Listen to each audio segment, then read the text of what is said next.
I returned home early this morning, turning on the lights in my dark, empty room. Phew, I'm beat. I flopped down on the couch. Grabbing the remote from the table, I turned on the TV. I checked the weather forecast on the morning news. It's getting pretty chilly. Winter is almost here. Time flies so fast. As I thought about this, I lit up a cigarette I bought at the convenience store earlier and took a pre-sleep smoke.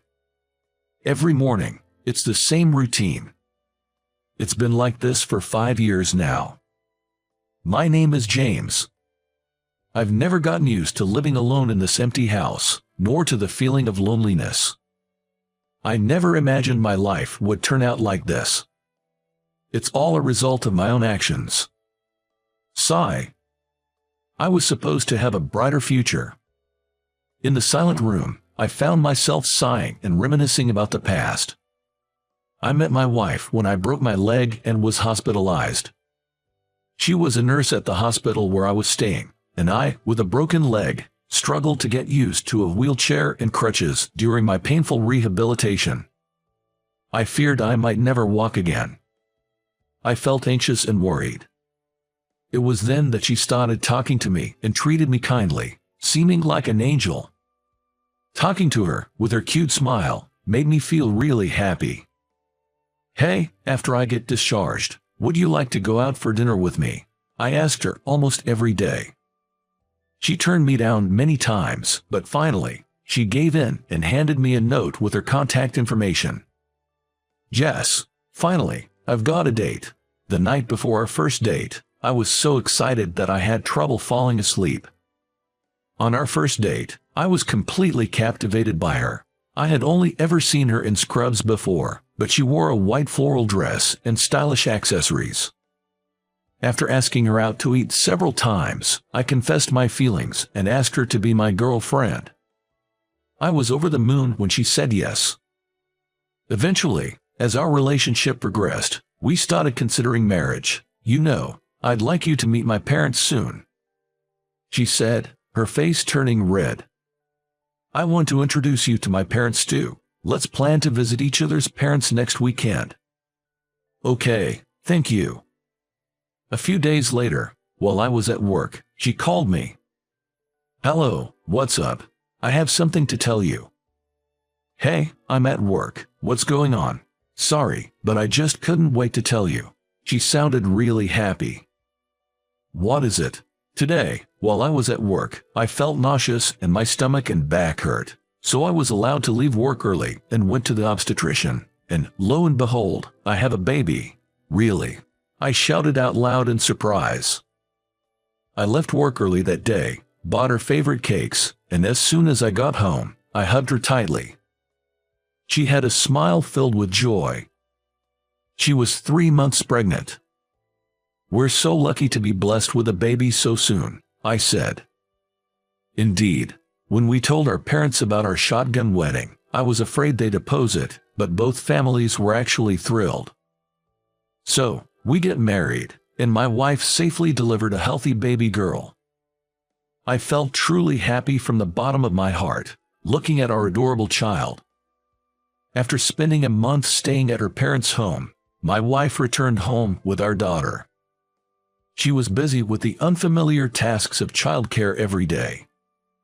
Taking care of a newborn was harder than expected, especially with the baby's night crying, which really wore my wife out. The baby cried every few hours, leaving no time for sleep. I wanted to help my exhausted wife, but my job in sales meant I couldn't avoid working late and socializing. Our company's performance was declining, and we in the sales department were desperate to bring in business. The CEO began to say in the morning meeting every day that the business was struggling. Our quotas were increasing, and the employees' anxiety was growing. I had just had a child.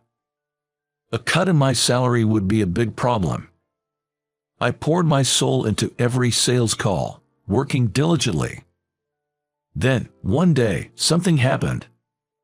I arrived at the office a bit early, turned on my computer, and was about to start work when Mr. Smith, the CEO, called me. "Could you come to my office?" I need to discuss something important with you." My supervisor glanced at me briefly. I had a bad feeling about it. The air in the office seemed to tense up for a moment. I straightened my back and knocked on his office door. "Sit down. You know our company's been struggling, right?" "Yes. The thing is, it's become difficult to keep the company going. I hate to say this, but you need to start thinking about your future." "What?" I felt like the blood drained from my body. "Does that mean layoffs?" As I struggled to believe what I was hearing, I was also driven by a need to do something, pleading with Mr. Smith. "Can't you reconsider? I've given my all until now.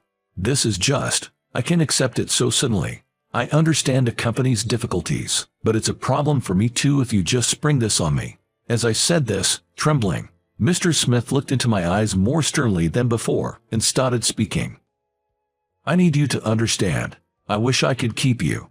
It's with a heavy heart that I'm telling you this. You're still young. There are other places you can work."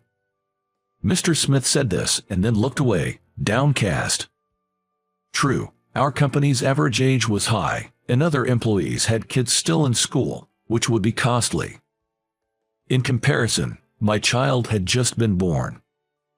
There weren't immediate hefty child care expenses. In the end, I accepted Mr. Smith's offer and left the company through early retirement. How should I tell my wife about this? She's already struggling with new parenting. When I explained the situation to her, she just said, "Can't be helped," and didn't say anything more. But, "Will you be able to find a new job soon?" That seemed to be her only concern. Actually, I had something on my mind. Someday I would like to save up money and open my own store. I had such a dream. I was able to retire from the company and also receive a small severance package. So, I thought I would use the money to open the small pub of my dreams. That's what I thought. When I told my wife, she just said, "I see," and seemed uninterested, saying, "Child care is tough right now." Then, I began preparing to open the pub. First, I started working part-time at a local bar I had noticed before. I also enrolled in a culinary school to learn about managing a food business, keeping busy every day. I had no time for household chores. Gradually, my wife and I began to argue more, and soon, every conversation turned into a fight. The bright and kind woman my wife once was had disappeared, replaced by a completely different person, quick to anger. Then one day, it happened. My wife finally snapped, and we had an unprecedentedly huge fight. "You don't have any intention to help with child rearing. It's like I'm raising our child alone.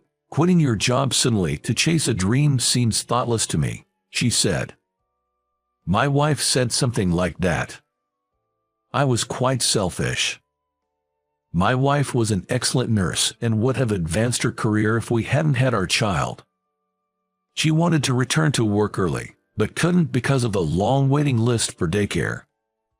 I didn't even help raise the kids, and I was the only one chasing my own dreams. Looking back, it was unfair. Back then, I couldn't understand her point of view and only argued back. One day, when I came home from work, I found a note from my wife about divorce on the table, and my wife and daughter's belongings gone. It was only then that I realized how selfish I had been. Holding the note, I cried in the now empty room where my wife and daughter used to be. But it was too late for regrets. Later, I went to my wife's parents' house, and after many discussions, we ultimately agreed on a divorce. Our daughter was young, so custody went to my wife. Alone, I threw myself into work to escape the loneliness. The room, now devoid of my wife's smile and my child's voice, was quiet and filled with emptiness. I finally understood the saying, "You don't know what you've got until it's gone." I do regret getting divorced. I hope that one day we can be a family of 3 again. With that hope, I continued working towards opening my pub. And then, 5 years later, I finally managed to open my pub. Initially, there were few customers, and I worried about whether I could keep going, but the manager from the bar where I used to work part-time visited often. He gave me various advice on the menu, pricing, and interior layout, gradually increasing my clientele. Now, the business is starting to pick up. Then, one day, as I was cleaning up after a day's work, a woman came into the bar. "Sorry, ma'am, we're closed for the day." As I said this and went out to the hall, I was shocked to see the woman standing there. It was my ex-wife, visiting the pub for the first time. "Sorry for dropping by so suddenly." "No, it's okay. Have a seat." I only saw her once every 3 months for a visit with our daughter, and we hadn't met recently because our daughter wasn't feeling well. Judging by my ex-wife's pale face, I could tell something was wrong. As I wondered, her phone rang. She then said, "Sorry, I have to go, but I'll come back another day," and ran out of the pub. What happened? Worried, I called her, but she didn't respond. A few days later, my ex-wife came to the bar again. I was concerned and immediately asked her what happened. "What was wrong the other day? I tried to contact you, but couldn't get through. I was worried." After a long silence, she finally spoke, and I was hit with shocking news. The truth is, our daughter is hospitalized at a nearby hospital. What happened?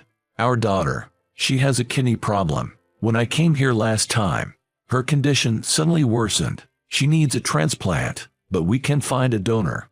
I failed the medical tests, so I can't donate to her, and I just don't know what to do anymore. My ex-wife was sobbing, her shoulders shaking. Apparently, my daughter's illness had progressed without many symptoms showing, and she was lonely and struggling with the unfamiliar hospital environment. My ex-wife asked me to come and cheer her up. The next day, I closed the pub and headed to the hospital where my daughter was staying. When I opened the door to the hospital room, there she was, my daughter, asleep. She looked a bit thinner. Holding my daughter's hand, I shared with my ex-wife what I had been thinking about since yesterday. Use my kidney. What?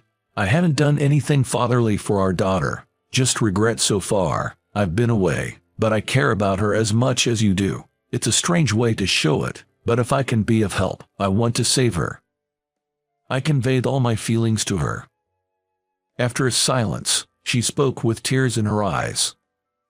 "I had no right to take her away from you. I was selfish back then, and I've always wanted to apologize. I'm truly sorry." She apologized. "No, the selfish one was me. I'm sorry." Then we both reflected on our selfishness. Afterwards, I went through the tests immediately, and it was confirmed that there was no problem with me undergoing the surgery. The kidney transplant was a success. The recovery went well, and I was able to leave the hospital earlier than expected. On the day of my discharge, the three of us got into a taxi, and my daughter, her eyes sparkling, said, "Do I get to go home with Dad?" "Right. Shall we all live together from now on?" she suggested. "Really? I want that," my daughter answered excitedly. I made eye contact with her. An indescribable atmosphere filled the air.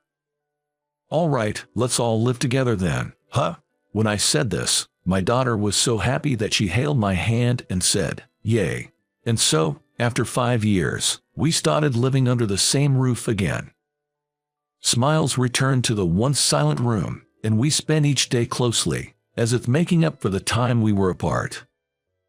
I vowed never to lose sight of what's important again. To make them happy for the rest of my life.